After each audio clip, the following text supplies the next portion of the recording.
I know I said I'd see you guys in about 2 months, but I lied. This morning I woke up and kind of wanted to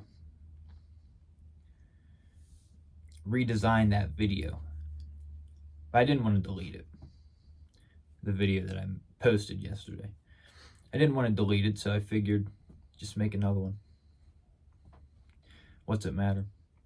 It's just a digital footprint. It's not like anybody's going to care. So my video that I did yesterday,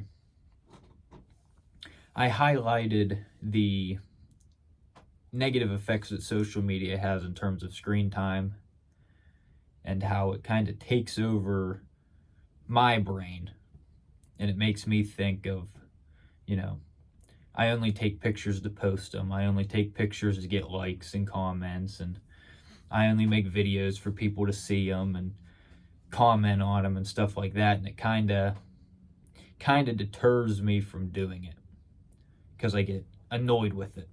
I get annoyed with that feeling of being out in the woods and taking a picture and thinking, oh, this person will really like this picture, or, this video resonate with this person, which, as a content creator, it's what you want to do. You want to be able to resonate with the people that, watch your content.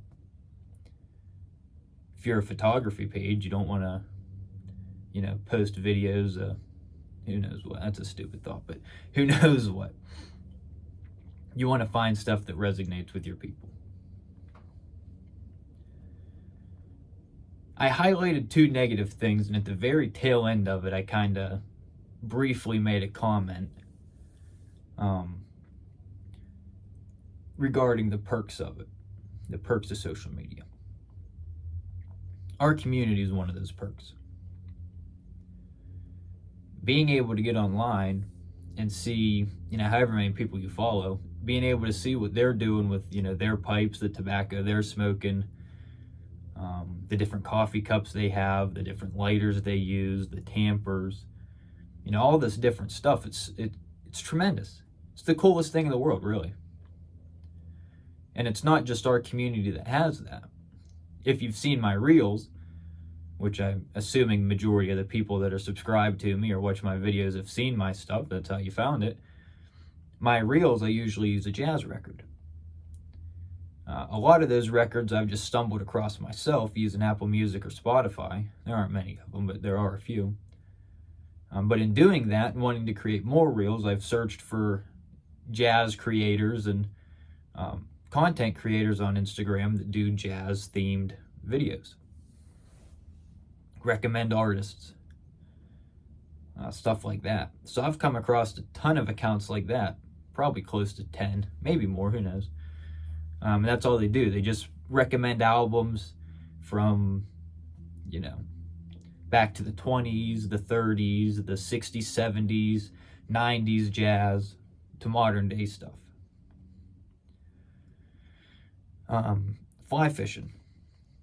The 2 guys, I believe I mentioned it in the video. I didn't rewatch it before I recorded this, so forgive me if I didn't mention it in the video, but the 2 guys that I'm meeting in Alexandria in the middle of April, down at Boswell's, they're fly fishermen. And my cousin, who I met with him the first time, he's a fly fisherman as well, and it's definitely caught my eye, sparked my interest. So with that, I've come across fly fishing accounts on Instagram and on YouTube that, I've been able to watch and educate myself on that pastime.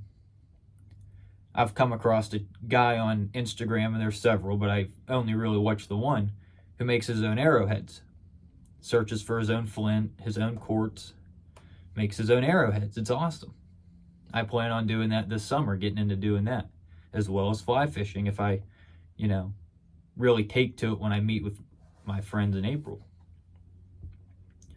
So, although yesterday I posted that video highlighting the negative effects of screen time and whatever the other point was, I'm blanking on it for some reason, there are tremendous perks to it.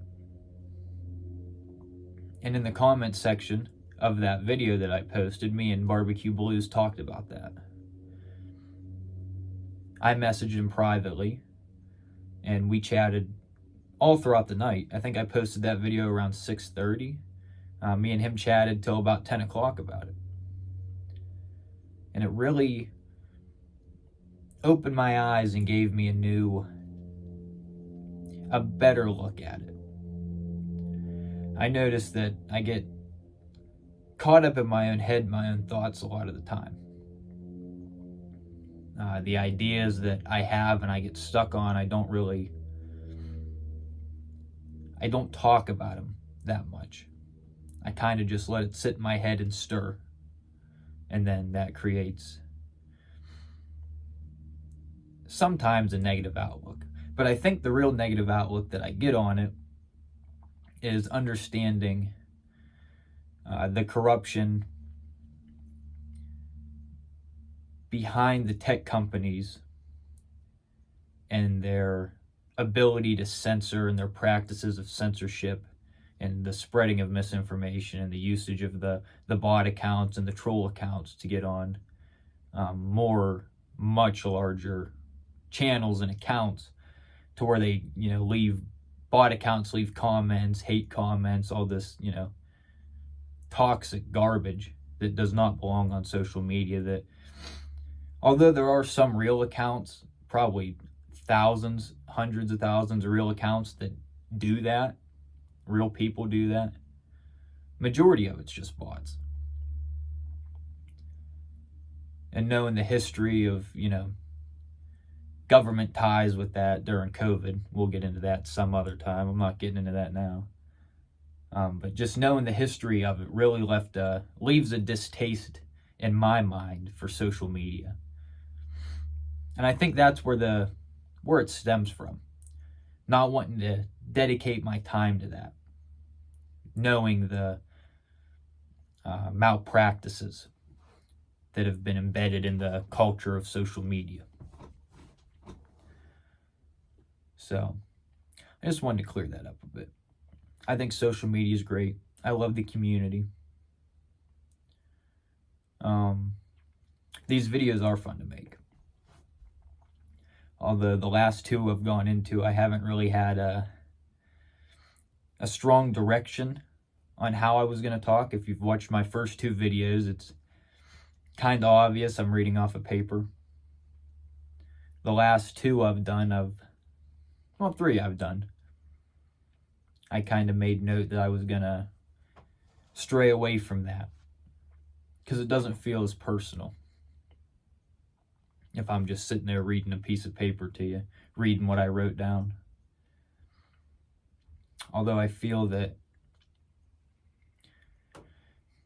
probably most people are like this. I feel like I'm able to explain my viewpoints better if I write them down first. But then when you write them down, you either have to memorize it, that way you can speak it without reading the paper, or you don't know what you're talking about, kind of. I don't know. I didn't bring a pipe out with me. I'm back behind the house, and the house that Bob built, that's my grandpa. He built this hunting shanty a couple years ago. I think during COVID he started it, during the pandemic. And then we moved it out back, I believe last year, off of our property. The neighbor lets us hunt his land, and we asked him if we could move the shanty back here. The reel on Instagram I posted where I'm wearing the cowboy hat, and Unspoken or Unshaken by D'Angelo's playing. I'm not sure the name of that song. It's one of those two, though, for sure. That reel was recorded right outside of the shanty. The stump I'm sitting on there's a lot of history to that stump, actually. Ever since my grandparents moved up here, my grandpa's had access to hunt here. And my grandma's cousin, he would come up, I think every year, pretty much every year. He hasn't come up the last couple years. He's been busy, but he came up for like 15, 20 years straight. And that stump is where he sat every year and, got a couple doe. So we call this Death Valley. There's a little valley, dips down in. We're on the top top of the knoll, and then it dips down. There's another knoll on the other side. We run this side, the Amish run the other side. Always been a great spot for deer. I think like 5 years ago, the Amish decided they were going to log out their side. Part of their side, not a lot of it, but part of it. And that kind of disrupted the deer pattern. So the last couple years for hunting haven't been too great, but we still get deer. Still get deer running through here. I don't hunt that much, but I do enjoy the culture of it, and obviously the meat's tremendous, so you gotta love that. I think that's about all. That I have. Social media is great. Just, have a distaste for it, for the knowledge of corruption that I have. But it's not a bad thing. If it's used properly, what's it matter? If you're on it 10, 15 hours a day, if you got nothing better to do, why does it matter? Like today, I spent the morning on Instagram looking at pipe stuff. It's how I know the pipe stuff I know. It's how my dad knows it. It's how Scripto knows it. It's how Barbecue Blues knows it. It's how everybody knows it. We meet these guys, we talk to these guys, and we share information with one another. It's fabulous. It's so great. But that's about it. Just wanted to clear that up, so we'll talk to you fellas later, and ladies.